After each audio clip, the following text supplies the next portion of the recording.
Good evening, my fellow Americans. It's been 343 days since the virus that has ravaged our nation tragically claimed its first life.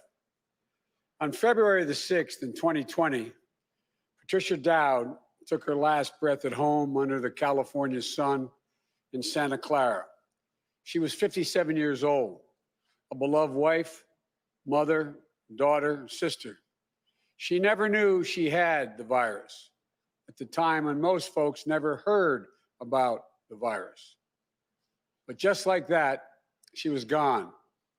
And almost exactly 1 year later, nearly 400,000 of our fellow Americans have met the same cruel fate. Countless families and friends left behind with unrelenting grief and guilt, anger and frustration. And the emptiness felt by the loss of life is compounded by the loss of our way of life. During this pandemic, millions of Americans, through no fault of their own, have lost the dignity and respect that comes with a job and a paycheck. Millions of Americans never thought they'd be out of work. Many of them never even envisioned the idea, are facing eviction, waiting for hours in their cars to feed their families as they drive up to a food bank. Millions have kept their jobs, but have seen their hours and paychecks reduced, barely hanging on as well. That's happening today in the United States of America. Just as in the midst of the dark winter of this pandemic, as cases, hospitalizations, and deaths spike at record levels, there is real pain overwhelming the real economy. One where people rely on paychecks, not their investments, to pay for their bills and their meals and their children's needs. You won't see this pain if your scorecard is how things are going on Wall Street. But you will see it very clearly if you examine what the twin crises of a pandemic and this sinking economy have laid bare. The growing divide between those few people at the very top who are doing quite well in this economy and the rest of America. Just since this pandemic began, the wealth of the top 1% of the nation has grown roughly $1.5 trillion since the end of last year, 4 times the amount for the entire bottom 50% of American wage earners. Some 18 million Americans are still relying on unemployment insurance. Some 400,000 small businesses have permanently closed their doors. And it's not hard to see that we're in the middle of the once in several generations economic crisis with a once in several generations public health crisis. The crisis of deep human suffering is in plain sight, and there's no time to waste. We have to act, and we have to act now. This is what economists are telling us. More importantly, it's what the values we hold dear in our hearts as Americans are telling us. A growing chorus of top economists agree that the moment of crisis, in this moment of crisis, with interest rates at historic lows, we cannot afford inaction. It's not just that smart fiscal investments, including deficit spending, are more urgent than ever. It's that the return on these investments in jobs, racial equity, will prevent long-term economic damage, and the benefits will far surpass the cost. A growing number of top economists has shown even our debt situation will be more stable, not less stable, if we seize this moment with vision and purpose. And so tonight, I'd like to talk to you about our way forward, a 2-step plan of rescue and recovery, a 2-step plan to build a bridge to the other side of the crisis we face to a better, stronger, more secure America. Tonight, I'll lay out my first step, the American Rescue Plan that will tackle the pandemic and get direct financial assistance and relief to Americans who need it the most. Next month, my first appearance before a joint session of Congress, I will lay out my Build Back Better recovery plan. It'll make historic investments in infrastructure, that Build Back Better plan. Infrastructure, manufacturing, innovation, research and development, and clean energy. Investments in a caregiving economy and skills and training needed by our workers to be able to compete and win in the global economy of the coming years. Moody's, an independent Wall Street firm, said my approach will create more than 18 million good-paying jobs. Our rescue and recovery plan is a path forward with both seriousness of purpose and a clear plan, with transparency and accountability, with a call for unity that is equally necessary. And unity is not some pie-in-the-sky dream. It's a practical step to getting the things we have to get done as a country get done together. As I said when it passed in December, the bipartisan COVID-19 relief package was a very important first step. And I'm grateful for the Democrats, Republicans, and independent members of Congress who came together to get it done. But I said at the time, it's just a down payment. We need more action, more bipartisanship, and we need to move quickly. We need to move fast. Our rescue plan starts aggressively in order to speed up our national COVID-19 response. The vaccines offer so much hope, and we're grateful to the scientists and researchers and everyone who participated in the clinical trials. We're also grateful for the rigorous review and testing that has led to millions of people around the world already being vaccinated safely. But the vaccine rollout in the United States has been a dismal failure thus far. Tomorrow, I will lay out our vaccination plan to correct course and meet our goal of 100 million shots at the end of my first 100 days as president. This will be one of the most challenging operational efforts we have ever undertaken as a nation. We'll have to move heaven and earth to get more people vaccinated, to create more places for them to get vaccinated, to mobilize more medical teams to get shots in people's arms, to increase vaccine supply, and to get it out the door as fast as possible.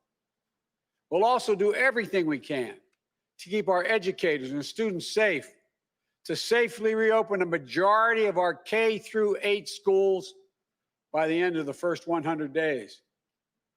We can do this if we give the school districts, the schools themselves, the communities, the states, the clear guidance they need, as well as the resources they need that they can't afford right now because of the economic dilemma they're in. That means more testing and transportation, additional cleaning and sanitizing services in those schools, protective equipment and ventilation systems in those schools. We need to make sure that workers who have COVID-19 symptoms are quarantined, and those who need to take care of their family members with COVID-19 symptoms should be able to stay home from work and still get paid. This will reduce the spread of the virus and make sure workers get the support they need to maintain their families. But we need about $400 billion in funding from Congress to make all of what I just said happen. It's a great deal, but I'm convinced we are ready to get this done. The very health of our nation is at stake. Our rescue plan also includes immediate relief to Americans hardest hit and most in need. We will finish the job of getting a total of $2,000 in cash relief to people who need it the most. The $600 already appropriated is simply not enough. You just have to choose between paying rent and putting food on the table. Even for those who've kept their jobs, these checks are really important. You see, if you're an American worker making $40,000 a year with less than $400 in savings, maybe you've lost hours, or maybe you're doing fewer shifts, driving a truck or caring for the kids or the elderly. You're out there putting your life on the line to work during this pandemic and worried every week that you get sick, lose your job, or worse. $2,000 is going to go a long way to ease that pain. We'll also provide more peace of mind for struggling families by extending unemployment insurance beyond the end of March for millions of workers. That means that 18 million Americans currently relying on unemployment benefits while they look for work can count on these checks continuing to be there. Plus, there will be a $400 per week supplement so people can make ends meet. This gets money quickly into the pockets of millions of Americans who will spend it immediately on food and rent and other basic needs. As the economists tell us, that helps the whole economy grow. We'll also tackle the growing hunger crisis in America. As I speak, and the Vice President-elect has spoken to this many times, 1 in 7 households in America, more than 1 in 5 Black and Latino households in America, report they don't have enough food to eat. This includes 30 million adults and as many as 12 million children. It's wrong. It's tragic. It's unnecessary.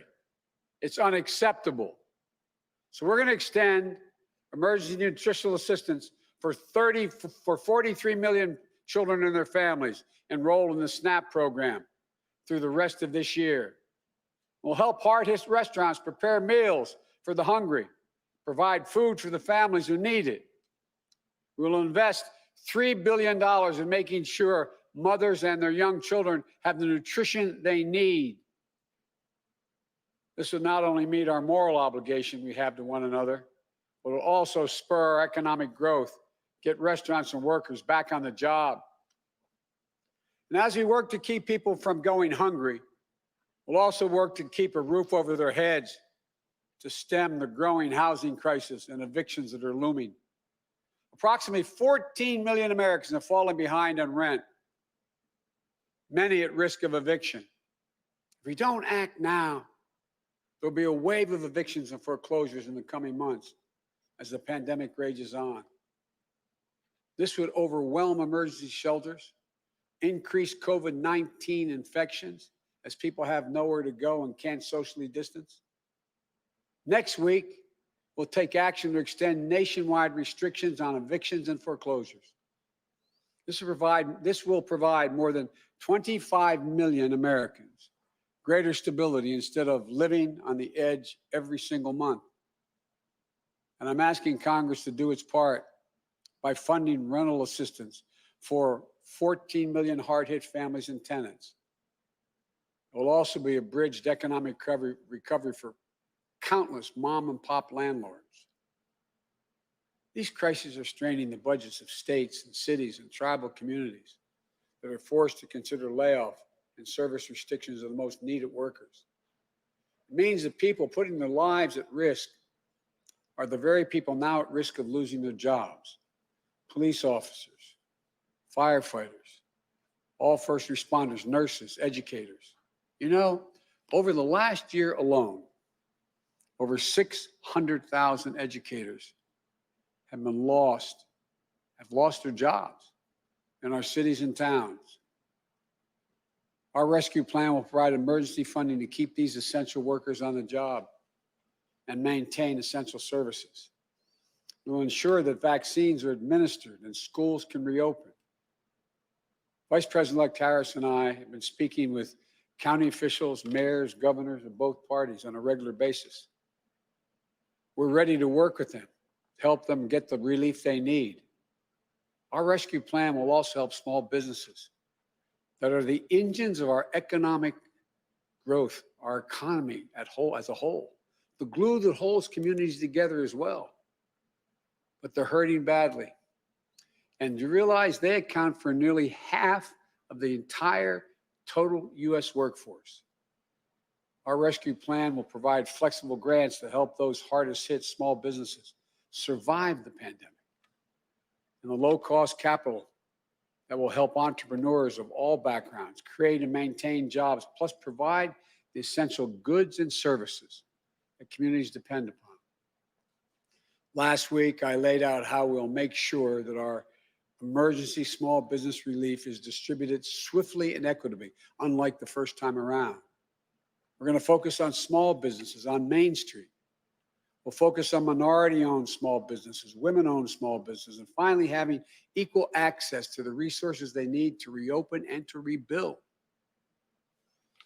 And we will be responsible with taxpayers' dollars, ensuring accountability that reduces waste and fraud and abuse like we did in the Recovery Act that I administered in our administration.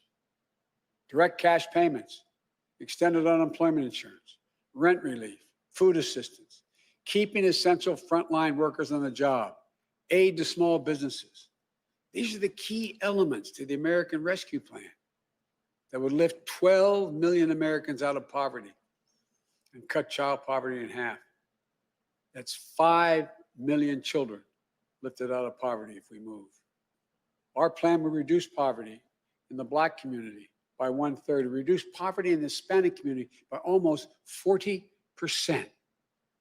And it includes much more, like an increase in the minimum wage to at least $15 an hour. People tell me that's going to be hard to pass. Florida just passed it. As divided as that state is, they just passed it. The rest of the country is ready to move as well. It should be a national minimum wage of $15 an hour. No one working 40 hours a week should live below the poverty line. That's what it means. If you work for less than $15 an hour and work 40 hours a week, you're living in poverty. It includes access to affordable childcare that will enable parents, particularly women, to get back to work.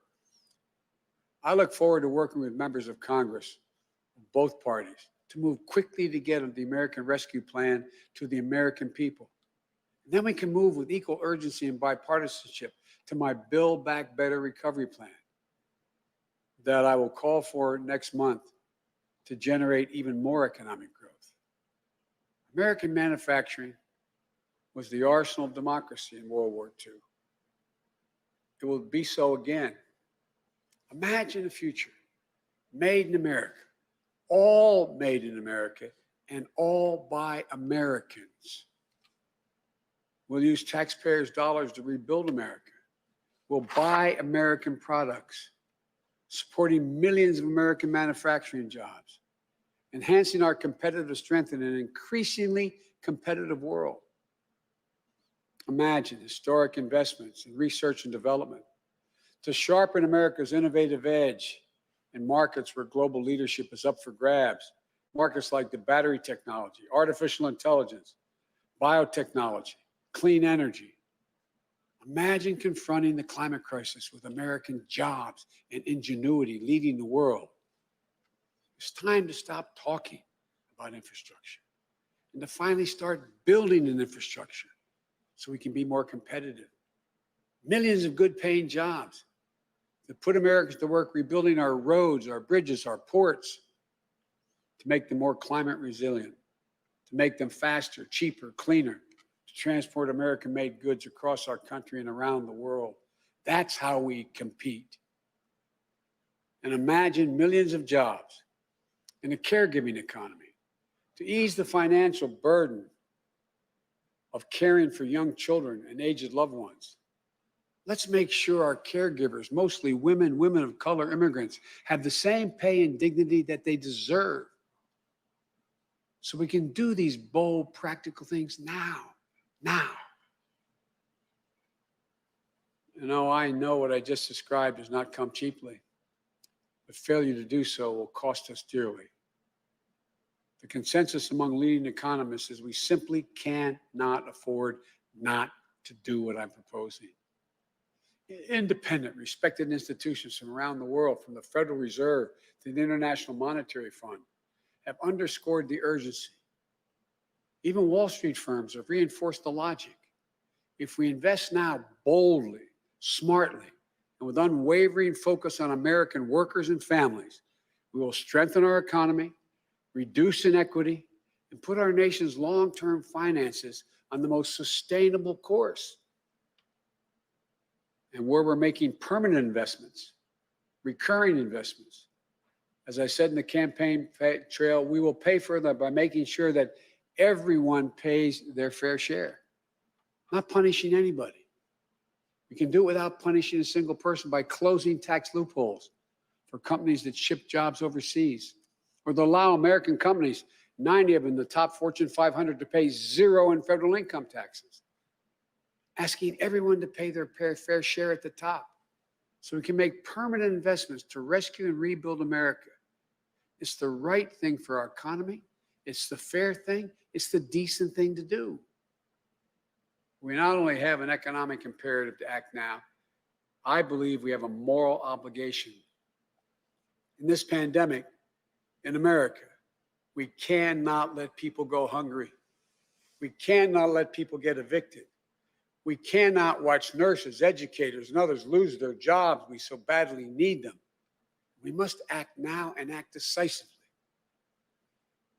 My fellow Americans, the decisions we make in the next few weeks and months are going to determine whether we thrive in a way that benefits all Americans, or whether we stay stuck in a place where those at the top do great, while economic growth for most everyone else is just a spectator sport, and where American prospects dim, not brighten.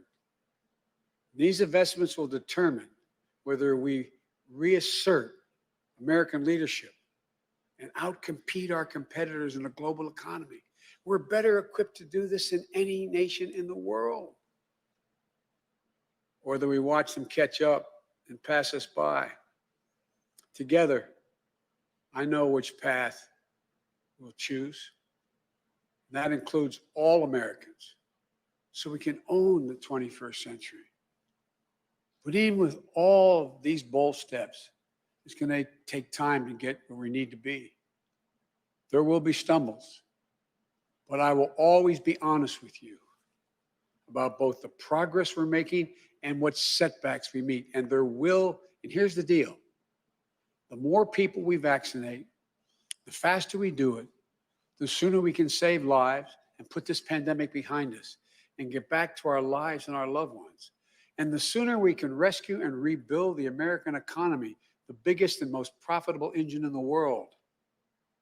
I know it's been nearly a year that tested us beyond measure. For all of you who have lost someone, my heart goes out to you. I know that feeling looking at an empty chair across the table. All of you who've fallen on hard times. I know you can never get back what you lost, but as your president, I know that every day matters and every person matters. From the very first to the nearly 400,000 lost American souls and counting, to the millions of you just looking for a fighting chance in this economy, I promise you, we will not forget you. We understand what you're going through. We will never, ever give up. And we will come back. We'll come back together. Well, we didn't get into all this overnight. We won't get out of it overnight. And we can't do it as a separated and divided nation.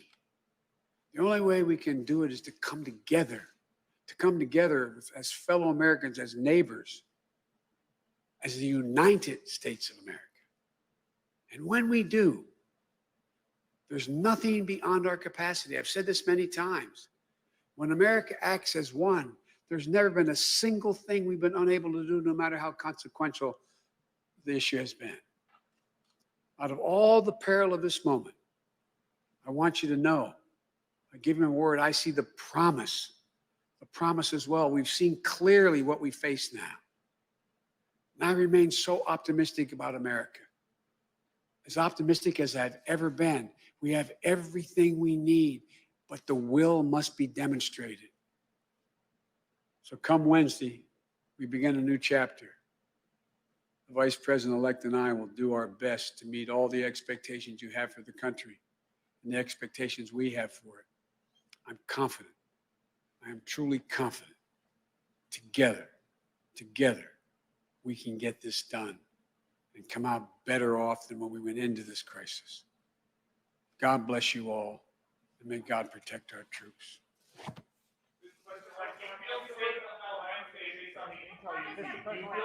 Have you heard from the parliamentarian about bifurcation, sir? Will bifurcation work with this agenda and Okay, impeachment? travelers, we